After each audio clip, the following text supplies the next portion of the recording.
Hello, everyone. Welcome back to the Butterfly Effect on Wolfpack Radio and KWNK LP 97.7, Reno, Nevada. So today's a little different, as you can tell. I have a really awesome opportunity to interview Flamingos in the Tree, which is a great band that has started here in Reno. This came about in a very fun, random way, and we threw it together really quick. And it's my first interview. I'm really excited, and they've been so gracious. So I'm really excited. Thank you guys for being here. If you just want to do introductions and name and position in the band, that'd be great. Sure, yeah, we're happy to be here. My name is Spencer. I play guitar and keys for the band. I'm James, play bass. I'm Daniel. I play guitar and sing. I'm Jarvis. I am the drummer. Awesome. This is going to be so great. Yay. Okay, so where did your band name come from? Because flamingos do not usually reside in trees, I would say. Yeah, so we started, it was kind of a long process, but we kind of started rehearsing together, and we thought if we want to be a band, we have to have a name. So Usually. Yeah, so we went to the dining hall, and we were talking, and we looked at a random name generator, and we got a bunch of names that we were like, there's no way. But the one that kind of worked was Hounds in Trees, and we were like, okay, I like trees.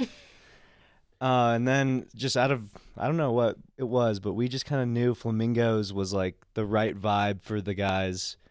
And we liked the color pink and that association. So we were like, Flamingos in the tree. There's more than one flamingo and one tree. That's the right name. Okay. Yeah. And you guys all met at UNR, right? Yeah, kind of. So yeah, James went to UNR for a little bit. Okay. And then I guess we met through UNR still. How'd you guys meet? Through classes, or did you guys live together? Through random roommates, actually. Oh, really? Yeah, it's crazy. I lived at the Republic, and I Okay. didn't know anyone up here because I'm from Roseville. Mm-hmm. So I just was like, yeah, I'll just take random people. I'll get to whatever. And then, I just met them through them. So. Okay.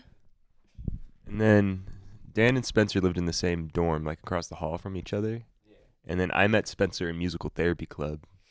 And he was like, hey, I've been jamming with these guys, and you play drums. Do you want to play drums with us? And then so I just came and hung out and played some drums. I love it. Was there a moment where you were like, okay, this is the band, no more wishy-washy with it? Yes. I felt like when I thought that moment happened, we still lost a guy after. Okay. But we were like, yeah, this is the band. And then he was like, guys, by the way, after our first big show, I'm not playing anymore. We're like, all right.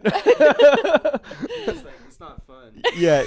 Oh no. Yeah, we're still friends with him, and Okay. we love working with him, but he just didn't really enjoy performing, and that's Yeah. kind of the direction we were heading. Yeah. That would be probably a deal breaker for me also. Yeah, no, I get it. And then what are your musical inspirations? Because I do listen to your music, and it feels it feels very directional and concise, and it feels like you all share a singular idea, but obviously four people can't share a singular, musical mind. So where would you say you guys differ? Where do you guys feel like you come together, that kind of thing, in terms of inspiration? Yeah, that's a good question. As far as artists who inspire us, for me, definitely the band Hers. Okay. And I think all of us in the past have liked things like Radiohead, the Beatles, and some of us are a little more on the pop side of things and what we listen to. Like me personally, I've listened to a lot more pop, and some of us are a little more alty. You want to talk about that? They're the Yeah. designated all person. It's funny, we, just because we all listened to Radiohead, quite a bit growing up, we were like, oh, we're on our second album. This is the Bends for us. Next one has to be OK Computer. Yeah, so we... Next one's okay. So we equate it to stuff like that, which I think is funny. But I've always liked kind of the garage rock kind of thing. And I think being in this group, I've listened a little bit more to like indie pop, indie rock kind of stuff, more produced, all that good stuff. Yeah, I think part of what makes the sound so directional is that we kind of developed as a group together. And I make music on my own, and we all do, but it's not until we really bring it to this group that it becomes Flamingos in the Tree. Mm-hmm. And it's really just an interesting thing. I didn't really notice it until this year where I started making a lot more music on my own, and I was like, yeah, it sounds like something I would like, but I wouldn't like if I made the whole song and I did everything, it wouldn't be like a song by this band. Yeah. You know, just because we all have such unique styles and something about when we just sit together and jam, it turns into Flamingos in the Tree. Mm-hmm.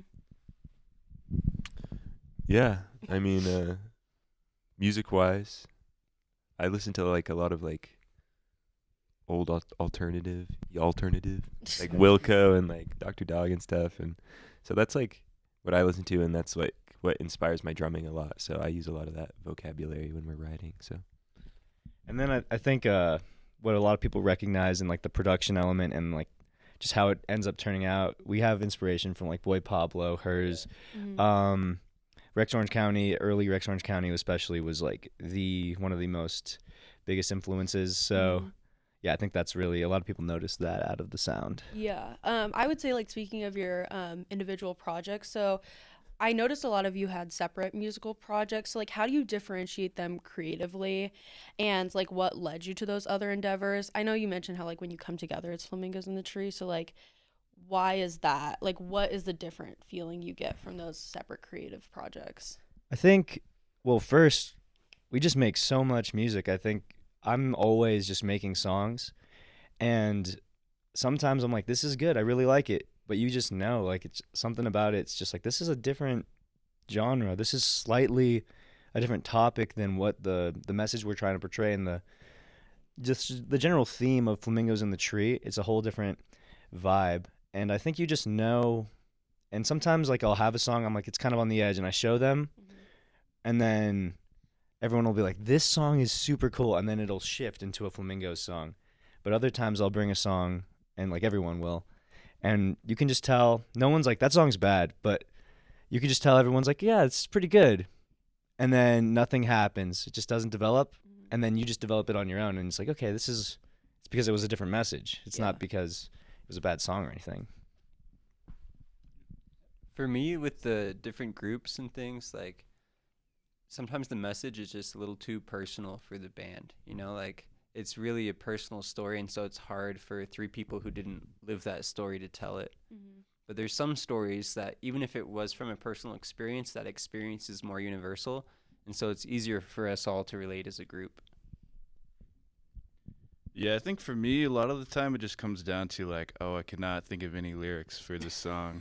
I need Dan's help, and then it becomes Flamingos, which is cool, and I like it. But I think like my solo stuff, it has like a little bit of a darker, more like liminal kind of tone to it, and it just doesn't really fit like the brand and the aesthetic and everything of Flamingos sometimes, which is fine. But it's just nice to have the option to do something different and like keep Flamingos on the path it's already on. So. Yeah. yeah, I guess for me, like my personal project with like my sister, it's just like more folk based, and there's no drums. That's how I differentiate it. Is I'm playing guitar, Yeah. like, but there's drums on one song, but I programmed them. I didn't play them.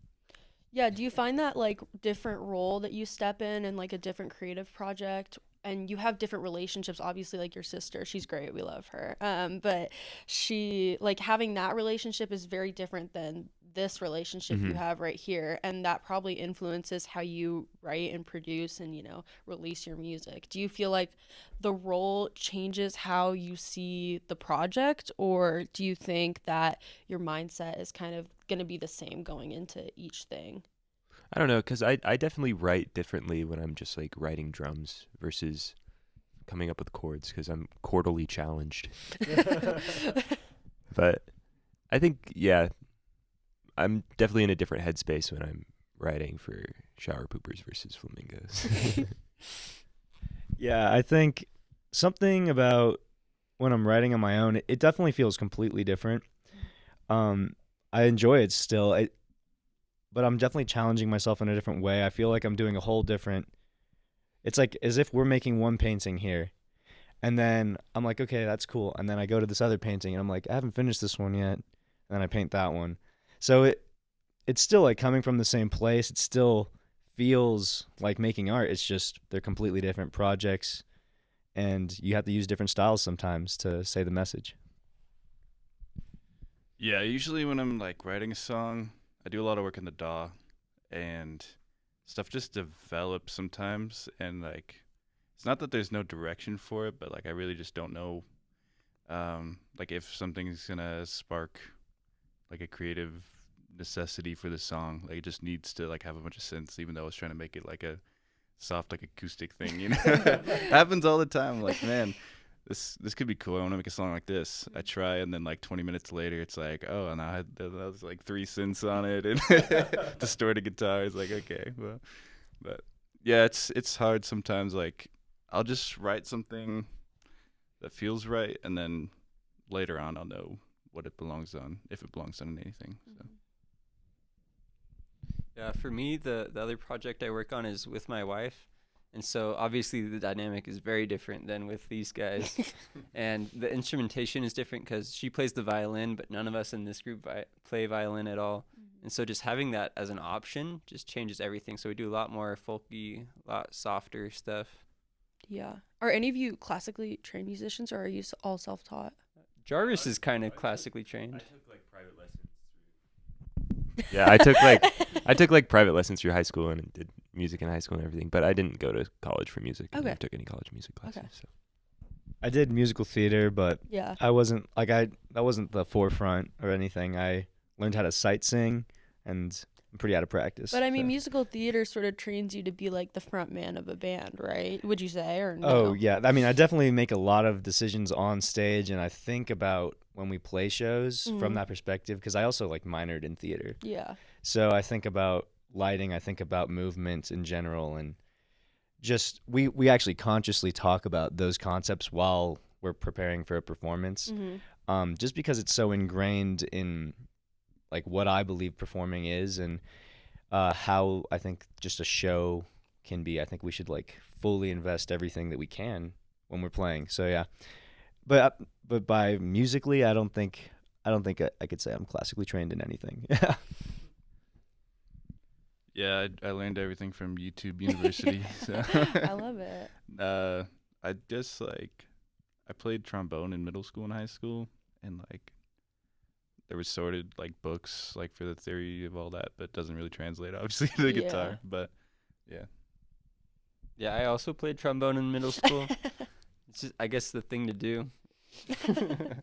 But yeah, never really had like guitar, piano lessons that I do now. I think playing trombone and learning a little bit about harmony through jazz definitely impacts what I do now. And it was nice to have that like thing to step off of when I started this project with these guys. Yeah. But sometimes I think I'm like, I wish I knew more about music and maybe took some music classes in college. But also it's fun to kind of do things out of that classical box. Yeah. So you talked about how like performance, you guys all consciously make decisions about how a performance looks like. So what would you say are like the hallmark traits of a Flamingos in the Tree performance, like in terms of lighting, how you guys are set up, what you want the vibe to be, that kind of thing? I think we like a dynamic performance. There's a lot of great shows where it's just loud the whole time and it's super fun. But I think what we like to show is a story. We like it to normally start out in more of a contemplative way and have waves of really exciting, dancey, and even just fun parts. And then we want it to get sad sometimes. And just having those waves, I think, is really characteristic of how we write songs in the first place, because we like to have a lot of dynamics. And then it just gives us an opportunity. It gives like the audience an opportunity to rest, because sometimes when you're standing out there and it's an hour and a half or something, it just kind of it's Very a lot. Thoughtful. Yeah. As an audience. And we watch a lot of shows. We play shows and then we see 3 bands play before or something, and there's something about like creating an experience for the audience that we're conscious of, and we want them to have like the best time possible, because when they have a good time, we're having a great time. And yeah, like, so we just always are thinking about several factors. I think the dynamics is the key Flamingos trait. Yeah. Okay. What would you say is your most memorable performance for all of you? Yeah, it's either the sold out show at the Echo in LA, or when we played Seattle Seattle was great. in their project. Yeah, it was like the first big show where we were on tour in the Pacific Northwest, and then suddenly it was just like things were selling out, and we didn't really know what to expect. Like people were lining up to meet us after, and we were signing stuff, and yeah, it was just like a different experience. Like for the first time, we were walking from where we ate to the venue, and we saw like a line around the building, like up the block, and we're like, oh shoot, and then they saw us, and they're like, there they are. We're like, oh my gosh. So yeah, that was a cool experience, and I think those are the two It's like most the memorable. First time it ever happened. We were like, oh my god, and we just had the best tacos and tortillas. Oh my gosh, yeah, that was definitely part of it too. Taco? We were so happy. Yeah. Mexican food. Yeah. Yeah, we were just so happy from the Mexican food, and then we show up and there's a line. We're like, this is the best day ever. You're like, I just got tacos, and now there's people Yeah. waiting out for me. That's awesome. Was that like a turning point for you guys? You think like maybe like a mental thing, or did you feel it like physically as you were performing? That was the first show I ever really took a risk. So I'm always on the right side of the stage, and they have this little section for an audio engineer to mix what we're hearing on stage, and there's this little wall that goes across and separates him from the audience. And I was like, I think I'm gonna go out there and like go on this balance beam during one of the guitar solos today. The wall was like this big, like he was walking on Oh that. my gosh. Yeah, it was like maybe 6 inches. Yeah. So it was like kind of balance beam size, and I was like, I think I'm gonna play a guitar solo out there today, just because it was so hype and there's so many people coming. It was a big change for me. Was it a payoff? Did you feel like Yeah, this that was like, sick. I yeah, was like, okay. I was really nervous, and I got like a little like jittery while I was out there, because I was like, if I fall, it's gonna be the most embarrassing thing of my That's life. what people are gonna remember. They're gonna be Yeah. like, oh my god. But I was like, I think it's worth it. I'm gonna do it. Yeah. That show also, like we were playing, and then randomly 2 people just got up on the stage and started dancing next to James, and then security was like, we're like, dude, what are you? Cool with it. Security was just like cool with it, and I was like looking. I was like, what? And then eventually they were like, okay, you gotta get down. And then security after, she was like, thank you so much for letting me do security, guys. I love your music. I was like, what? Not your safety though. She doesn't No, care no. about that. Yeah. Okay, that's really interesting. And then I looked at your social media platforms. So you guys have gained a lot of popularity through social media, which I think we talk about Surf Curse here a lot because they're also a Reno band who gained popularity through social media. How has that changed your personal relationships to social media as like individuals and like indie artists? Because like obviously you owe a lot to your success to social media, but social media is like not great for your mind all the time. Yeah. So like how has that changed your view, and do you think that there's a caveat to that kind of promotion, like because you're doing it yourselves, are you? Yeah. Yes. So do you think that there's like sort of a like give and take with that, or Social media, we're very grateful for everything that came out of all the work that we put into social media, and everyone that was able to find our music through that. We're so grateful. It's definitely a grueling process. Just learning how to like feed an algorithm and let the results come it's like a nonstop job. Basically, you're always thinking about it. So we're finding a relationship still with social media that feels like something that we can sustain, because when we were first doing it and we were growing very, very fast, it felt like that was the only thing I thought about, to the point where music started to feel like on the back burner, because you had to prioritize it so that it would work. And then we went on tour for our first like national tour, and just finding that balance. We're always trying to find the balance. I want to give Dan some credit here. Dan really took the lead and like spent most of the time on the social media out of this group and kind of made it happen for us. And so he really like sacrificed a lot making that happen. And so as far as like the mental health things goes, he's the one who took the hit for the social media, and it was really, really good for us other guys to be able to focus on other things. Did any of you, like, when he started doing that, were you guys like, why are you doing this? Why are you spending so much time doing that? Because I think, like, it would be hard if I was in a band and, like, maybe didn't see, I don't know, like, there's some sort of, like, purity culture, I think, with music, and sort of self-promotion is hard. It's hard putting yourself out there, I guess. So yeah, I mean, I noticed that, and obviously we're all as jaded as the next guy, where we're like, oh, I'm a mysterious musician, I'm a mysterious artist. But at the end of the day, it was like, well, do you want to be an artist at all? Yeah. Or exactly. do you not want to do this? And then we're like, well, we want to do this more than anyone in the world. Yeah. So we'll do anything. And Yeah. I was very, like, I communicated very well. I'm like, we're going to make it, guys. Mhm. And this is what we have to do. We take these steps and we'll make it. Yeah. And no one had a problem with it. You know, at the end of the day, it hurts a little bit to, like, put something out there that you're like, this isn't the most full artistic experience that I want to portray. Mhm. And social media, you know, when you're making art, it's not necessarily the good art that's going to do well algorithmically. That's a big misconception. Mhm.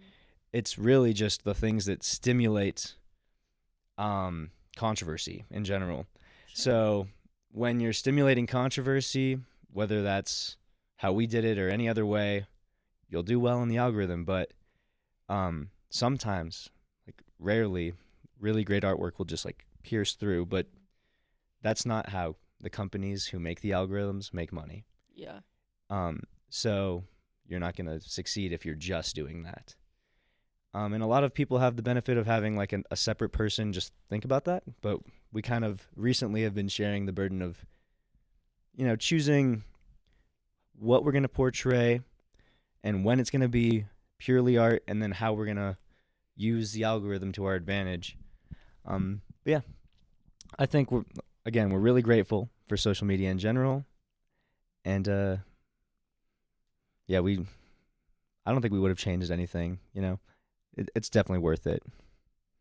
Do you think that's like how the landscape of music is changing? Because when I always think of social media, I think like it's awesome because anyone can get famous, but anyone can get famous. Like that's the thing. So do you ever sit back and be like, I'm glad this worked for us, but like some people are trying so hard and it's not working for them? Like you're saying, like it's not the thing that's like always the most incredibly like artistic that's going through.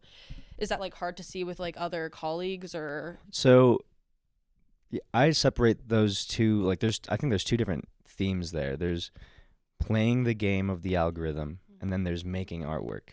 And they're completely different parts in my brain, where yeah, you have to learn how to play the game if you want your artwork to succeed. And some people are great at making artwork, and they don't want to and don't care to learn the game to put it out there because it's a marketing game. Yeah.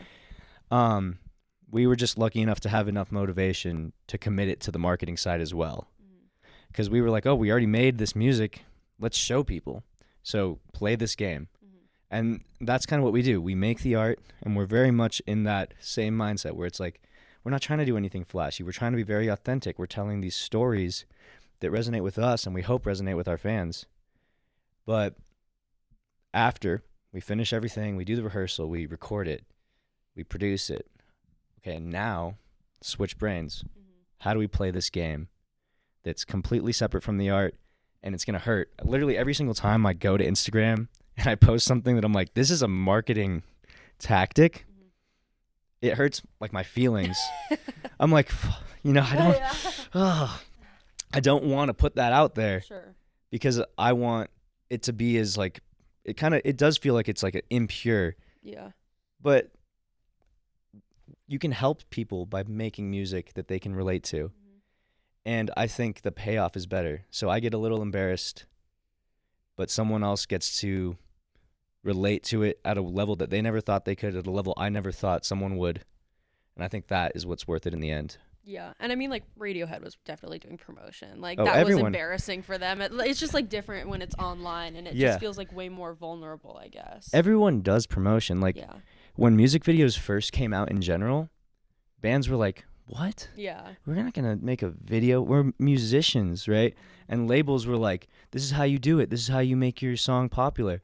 And there was resistance because they didn't want to make their perfect song tainted by this other video interpretation by some director that they didn't know, and now we kind of completely lost touch, and since music videos are they're another art form that people associate so heavily, you forget that was a marketing tactic. Yeah. And then same thing with like YouTube. Bands would blow up on YouTube making like silly videos, right? And but then everyone was like, "Oh, that was a cool thing back then." Mm-hmm. So I kind of feel like it's the same thing. Like this time it was just TikTok. We did whatever we had to do. Yeah. And later people are going to be like the next generation of musicians, well, it was so classy when they did it on TikTok, Yeah. but now we do it on whatever app it is or whatever it is, and it's corny again. But like hindsight, everyone forgets. They just kind of forget that marketing has always been a part of it. Yeah. Yeah. Okay. Do any of you think that there's like a weird caveat to the social media thing, or? I steal people's aesthetic videos and just put text over it. It takes me like 1 minute for my solo project, and it's done very well. Okay. So hack there. Yeah. I don't really like my like personal image associated with my solo project that much, so I didn't want to like take videos of myself and stuff. Yeah. And obviously Flamingos, our personalities are like a big part of it, but I wanted like the liminal like night aesthetic to be a big thing for Caneless Valley, so I just was like TikTok reel or like whatever downloader, and then just repost it with text over and the audio. I mean, there's some stuff like that, and it's just like low effort. And like the lower the effort, at least for me, it's like the better results. I'll make like typos, and then people will be like correcting my spelling, Yeah. and then that's what Boosting it, stimulates the yeah. algorithm. I'm like, okay. Yeah. In terms of a caveat, there's definitely, I think, some people who our music would reach, and they would like the music if they could get past the fact that there's marketing that they can identify, because people don't like marketing when they know it's marketing. Yeah. But when they don't know it's marketing, then they don't care, and they can see the artwork for what it is. There's definitely comments that you see, and there's definitely potential fans who are like, this isn't real music, and obviously that hurts my feelings a lot. But in terms of, we make music for who wants to make it. We don't make it for the people who want to hear it. We don't make it for the people who don't want to hear it. So at the end of the day, if you decide I'm not the person who wants to hear this, it's like, okay, well, no one's forcing you to listen to it. Yeah. And that's okay. Like I don't like every type of music in the world. Yeah. There's sometimes I choose not to listen to some. So it's like kind of a caveat, but at the same time, is it really? Okay. You can answer if you I don't want. really have Oh, okay. Has touring taught you anything about yourself or a fellow bandmate that maybe you didn't want to know? Or that no? Or did you feel any self-growth while you were like touring, like doing these long stretches of performance? I learned James is really good at driving. Okay. Wait, do you drive yourselves? Yeah. So Oh, goodness. we do everything ourselves. We have a booking manager that we work with, but I'm the tour manager. Okay. James is the driver. Spencer's the accountant. And Dan does social media. Yeah, and I generally push everything forward. So like just making sure we're on the right track and coming up with the concepts for the new albums and themes, and communicating with everyone. I learned on tour that if you're doing very long drives, it's helpful to have stuff that's like kind of shocking to the taste palette, Okay. like really hot stuff to keep you awake. Okay. Yeah, really sour. Anything. Really functional. Yeah. So, hack for all you truck drivers out there. Get some like Sour Patch Kids, some like the blue Takis that are really spicy, whatever, and then like anything that keep the blood sugar up. Just do a Skittle every like 5 minutes. Okay. You'll make it. That's good advice. I like the hot Cheetos.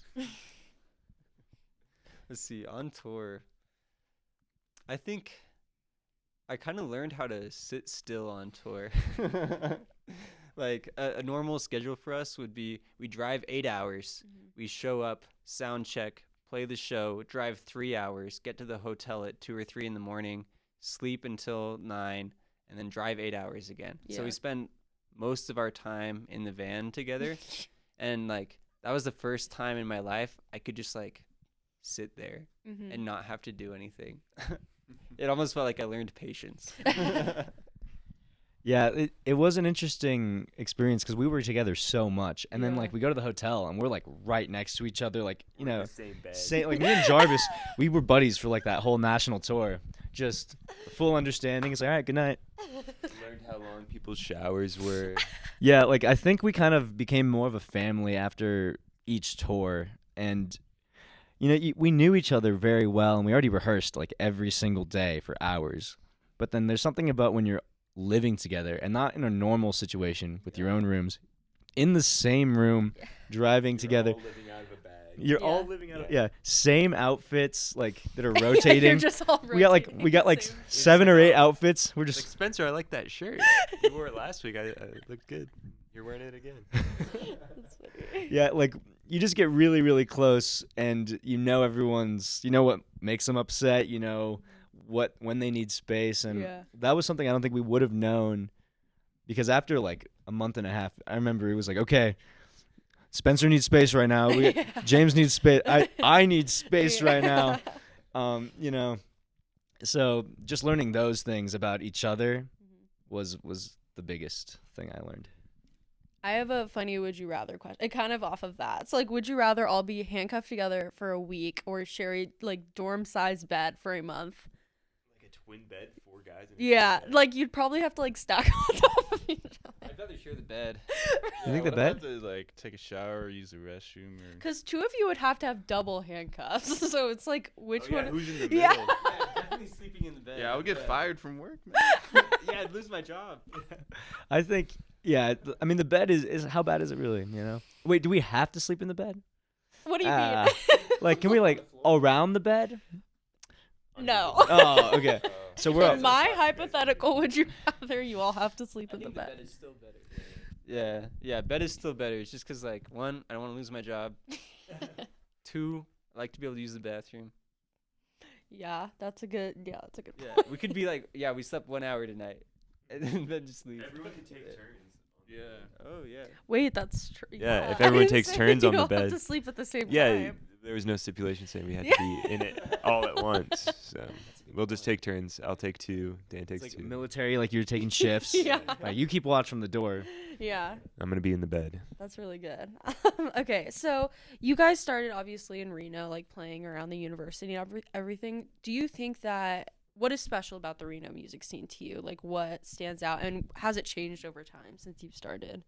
Yeah, so I feel like when we started, like we played our first show in like 2019 at the Holland Project, and you know Holland has always been a big part of the scene, and I feel like a bunch of new places have popped up, which have really been cool. And like when we were first starting to like play again after COVID, we were just going to every place we could. Like we played at Picnic, we played at Black Rabbit, we were playing Alturas. Whatever. Like, and it seemed like there weren't too many places like starting music or even doing like ticketed events. And then like now like Cypress is opened up again. Like Low Bar is a thing now. It used to be Matador like when we played there. And so it's like a lot of new venues have opened up, which is super cool. And like people like house venues too and stuff. People are just really into the music, and there's so many bands now, because I feel like when we were starting there were maybe like 4. Yeah. And it was like, oh, but they haven't played a show in like 2 years. You know, there's just so many bands now and so many young people doing music, and it seems like everyone knows each other. So Yeah, when we first started out, I remember like feeling like I was the only band, or we were the only band, and I was the only one that wanted to do this. And then we started playing at Holland Project, and you start to realize like, okay, there's a few more people out here who want to play music and are creating the atmosphere. And I think, you know, obviously when COVID happened, everything slowed down a lot. But we wanted to play so bad because we were rehearsing like nonstop throughout. And then when we got to the opportunity to play, we met with other bands, and you realize that there was a scene, and I think from there, it just kept growing, and it's still growing. And it has a really special vibe here. We go to like a lot of cities, and some of them you can tell there's no DIY scene. Some of them, don't have all these bands that are just always trying to make something, bands that'll go into one rehearsal space just to be able to afford to play together. That doesn't happen everywhere, but it happens here, and it's still growing. Yeah, Reno is pretty. It's always been a pretty cool scene. A lot of like Dan said, DIY stuff. He kind of nailed it there with COVID. I mean, I didn't do anything with the band before COVID. I came a little later. So when I decided I want to do music in Reno, I was like researching, trying to find like what bands are like doing things, and no one was because COVID was like still happening. And then like after that, it was like, oh, all these bands are still inactive, and then it's cool to see like just new things spring up, and it feels like a lot healthier of a scene than it was before. Like there's a lot more happening all the time. I lose track of it even when I try to like figure out what's going on. I'm like, now there's like a new band every week. Like you're like, oh, what? I mean, that's great. Like not. Just to see people have that creative energy and to be so inspired to just continue to make music, even if the social issues in a band don't work. That's also a whole other thing. The social, like for some reason we never had that problem. But yeah, like if you don't combine as friends, that can be an issue. But people persevere through that, make a whole new project, start writing all new songs just to play music, and that's really great. That seems like it happens like on a week basis in Reno. Yeah, almost. Yeah, It there's a seems lot of politics with the bands. We were for at a sure. rehearsal space earlier this week, and our producer was like, oh, you're in this band. And they're like, oh, actually, that band's not a thing anymore. Now we're this. And we're like, oh, okay. Like, I guess, yeah, cool. Sorry. Yeah, you're like, ooh. Sorry to hear that. They're like, no, it was good. But yeah, I think that's a great. Reno is really special, and like you said, the house shows, like it's spreading out a little bit more. I went to a house show last night, and they're very intimate, and they feel, I don't know, like sort of DIY, I guess, is what's really good about it. Okay, I think this is gonna be my last serious question, but Daniel, I saw that you were in law school right now. Like, has that changed how you are able to like commit to the band or how you think about it creatively? And then has law school changed your views on music or the music industry? Because I'm sure you learn about some cases where you're like, wow. I don't think my views on the music industry have changed. I think I always was jaded about record labels Sure. in general. I thought, like, that's not, it's industry music, and like I don't like pop music. We always had that thing. But yeah, like I think the biggest thing I learned from law school is just time management. I don't think I shifted my priorities in any way. It's just, okay, I want to do more than one thing, and that's okay. A lot of people won't give that perspective. People are complex, and if you feel like you want to pursue multiple things, you can, if you're able, Yeah. and it's really just managing the time. And I'll be reading for school, and I'll just think, oh wait, well, that'd be so cool if we did this. Mm-hmm. And then suddenly I'm working on a Flamingos thing for like 30 minutes. Mm-hmm. And then you just go right back, right? And I don't know, like the way it is for me is I'm always just thinking of ideas for music, and it's just like inherently a part of me. Even if I try to shut it off to just study for an allocated amount of time, I literally have to budget time. I'm like, okay, but when I get distracted by this music idea that's going to happen, Mm-hmm.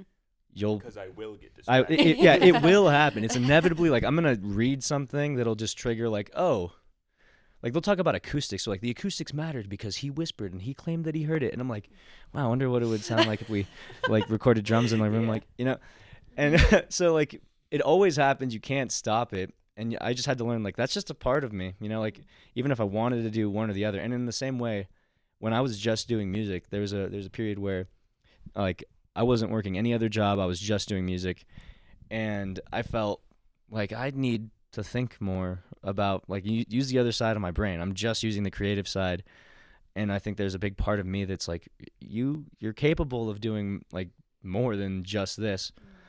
And it would be the same kind of thing where it's like, so I used that energy to like start like this, and we made a business and we did all this. But then once we were all settled, I'm like, I want to do more stuff in this vein. And obviously law school also helps us legally. Sure. Because like there's a lot of Contracts. skill. Yeah, it's a practical skill. If you're in a band and you don't have a lawyer, No, I know. it's actually a real thing though. Yeah, like contracts. You guys are young. Like if you sign a contract for like 10 years and it turns out bad, like you're screwed. So having that in your corner is probably a really useful like thing.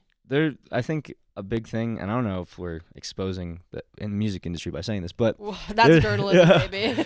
but we have gotten, like, especially when our songs were first getting traction, we would get weekly emails saying like, "Oh, you should join our small label. We're connected to whatever, like, big major label it was," and we're like, "Oh, we're all excited," and we listen, and there would be situations of actual duress where they're just like, "You should sign this like today, and if you sign this right now, then we'll get you to do this. Like, we'll get you a whole new album. You're gonna go on tour." And like, in general, if someone's giving you a contract and they're telling you to sell it or sign it, like, immediately, don't do it because it's a scam. Yeah.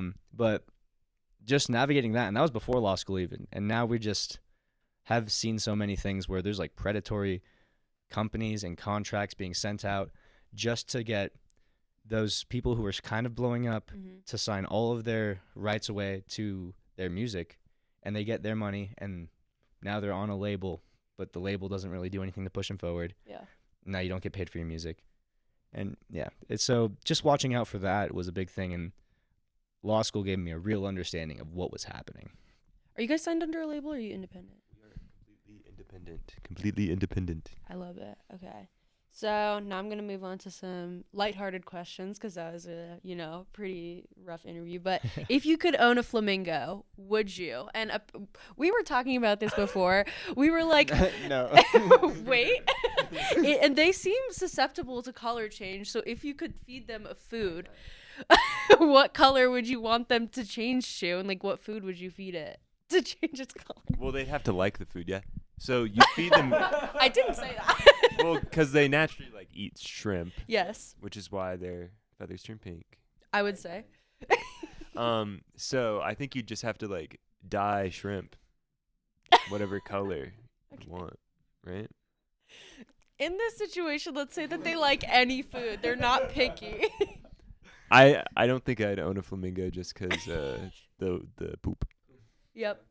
and I don't have like a large pond at my home. No, shrimp's expensive, man. You get that. I mean, you could get like that 24 shrimp cocktail from Walmart, the big wheel. But how long would that last a flamingo? Couple days, 1 day. How many shrimp do they eat in a day? Somebody look that up. You guys are flamingo experts? What do you mean? Yeah, pull that up, Jamie. Yeah. Okay. You guys have a song titled Mulholland Drive, famously the name of a movie. So, what is your favorite movie? That too. What is your favorite movie and or least favorite movie, and why? That's really hard. I think I have to say my favorite movie is La La Land because Sunsets That I Had With You, the album, was very, very inspired by that. I grew up in Los Angeles, and when that movie came out, just seeing all the places that I like grew up going to, and just the general color correction and the acting and everything about the music and just the whole movie, I was profoundly inspired by. Even now when I watch it, I'm like, I need to make something like immediately. And after I watched it, I kind of had this whole thing. I'm like, Sunsets That I Had With You, like the sunsets in La La Land just inspired me to think of this concept where, every day is a new day. There's a sunset at the end of every day, and every day is like a story.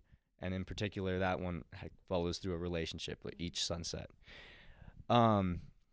But yeah, so La La Land favorite because it inspired the project that people know us by. Least favorite. Least favorite movie? Yeah. I'm making you put movies on. Does anyone else have a favorite movie while you think of your least favorite movie? My favorite movie. Oh, it's hard. I have so many favorite movies. Nacho Libre, probably. Or Godzilla -1, also very good. I don't know. Nacho Libre is just a classic childhood movie for me. Inside a man, you find his nucleus. Did I steal yours, Jay? Sort of. I don't know. I like movies that like are kind of trippy, make you think. Like, what's that one? The guy on the island that was like a prisoner, maybe. Shutter Island. That one was super good. Stuff that's just like, yeah, like psychological kind of like weird things like that. I like. My favorite movie's Legally Blonde. Makes me think about Dan. Legally Dan. I don't know about least favorite though. I don't really watch movies that I don't think I'll like at all. I think okay. Generally, I don't have like one movie because I won't watch it if I don't like it. But generally, if the movie is like trying to do too much, and it's like just it feels super forced, and you know, it's not that if it's low budget it's bad, but like if it is low budget and it feels like you could just tell when the movies feel like there's somebody encroaching and like we had to make this, or if it feels like a big studio made it, and yeah, I don't know, those kind of movies. My least favorite movie that I've seen, I'm a serial movie watcher. I have a Letterboxd account. I log every movie. My least favorite movie, but it was hilarious. I do like watching bad movies because they're so super funny. But the most one in recent memory is Megalopolis. Oh, okay, controversial. Okay. No, everyone didn't like it. I don't. It's not think so. controversial. I do think the people who worked on it really did like it. They were like so into. I don't know. Well, yeah, Francis Ford Coppola Yeah, he was loves so, himself. Yeah, he but- posted because he got the Razzie for like worst screenplay or whatever. He was like really upset about it. That but, movie was hilarious. Yeah. But it wasn't good. Yeah, I kind of feel that way. My parents are obsessed with Fast and the Furious, and they take. No, me to those go- are good. No, those are like the worst movies I've ever. Like, I got so mad, but my parents just like love them. I don't know. I think I have to like release some of my inhibition. I like them because it's like you never know what's gonna happen, and it Except you just always keeps know happening. what's gonna Well, happen. But not in the way you think. Yeah, Like that's you don't think true. a submarine's gonna come out and someone that's been dead for like 3 movies comes out of it. Oh, you know? always. Or And that you're they're like, gonna go to space. Yeah, you Always. never think Ludacris is gonna be in a car that's outside of Earth's atmosphere. You know. Yeah. I think that's the exact type of movie I hate. I'm not gonna lie. Where it's just Yeah. like what, like They spent $1 billion on well, this like to the whole send point of the Ludacris to movie space. is just like hype factor. They're like, oh, Yeah. you know, like I don't think that's cool when it's like, oh, he died, and suddenly he's not. I'm like, Yeah. okay, like that's ridiculous. Like Yeah. there has to be some kind of actual like sense of reality. Maybe I like realism in movies, but no, like Maybe you're just cynical. I don't yeah, I think you'd love documentaries, Dan. I like mostly documentaries. Yeah.